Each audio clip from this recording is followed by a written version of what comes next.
So I've seen some of the counter protesters that have shown up in Ottawa, and what's the demographic there? Are they also working class people? And what is it?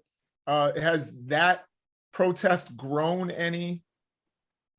Yeah, and so last weekend there was a counter protest demonstration that took place outside of City Hall in Ottawa.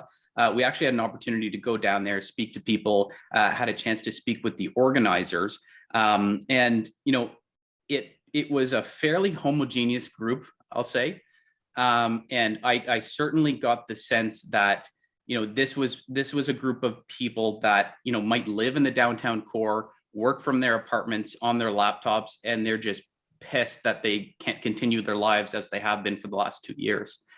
So what I got a sense of is that the counter protest movement was kind of okay with the new normal, and they're advocating to get the truckers out so they can just get back on with their lives. Meanwhile, on the other side of the aisle, the grievance is that these policies have upended our lives for the last 2 years, and that's why we're here. We have no further recourse at this point. So is there, I always get concerned about this, and in our country, we even I had criticisms of some of the Black Lives Matter protests that I agreed with in spirit, but the way it was conducted, particularly blocking areas and roads where emergency vehicles could come through. Is that a concern with some of the truckers blocking roads where emergency vehicles could possibly get through the center of the city of Ottawa? Yeah, I think absolutely. And it's a valid concern. And I think what's important as well is to kind of put the border protests that we're seeing at the US-Canada border crossings aside and kind of speak more generally to the movement that we're seeing in Ottawa.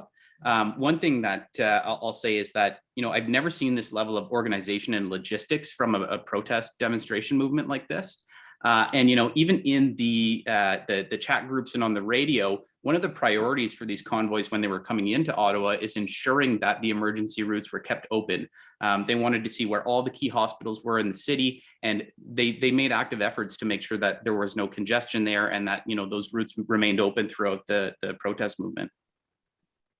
What we're seeing down here is there's an effort to cast the truckers as being not just a nuisance, but as a real threat to public safety. And you had Justin Trudeau at one point coming out and suggesting that these were racists that were in the streets aligned against him. And there are calls to clear them out. We've seen video of the police actually seizing fuel. It's obviously cold here in the United States, much colder north of us in Ottawa during the winter. The idea clearly being to freeze these truckers out. How are the truckers themselves being presented to the Canadian public by the official institutions in Canada? Yeah, and I think you could even take a step further back and start from a point mid last year where we started to hear the rhetoric coming down from the top, and it started with the unvaccinated population. So there were clips that were circulating around of Trudeau on TV suggesting on a French commentary talk show that unvaccinated were racist, misogynist, science denying people, and should we be forced to sit next to them? And so I think that kind of set the tone for what we're seeing right now. And by the way, I'm sorry, just the truckers, they're 90% vaccinated, correct? Yeah, that's right. And I think that's part of the reason why they're down here, because we are vaccinated and we've had enough. But further to that point, like the rhetoric that we were hearing from the top down, when Trudeau was giving his remarks from his cottage, it was, again, these are people that are flying racist symbols. These are people that, are violent, and just casting the entire movement, slandering them as criminals. And, that was very upsetting to see. And, having been downtown, it's not just your stereotypical, big burly trucker with the trucker hat and the plaid jacket. Like, these are families. These are families that drove from across the country to come here and have their voices heard because they have no other options left.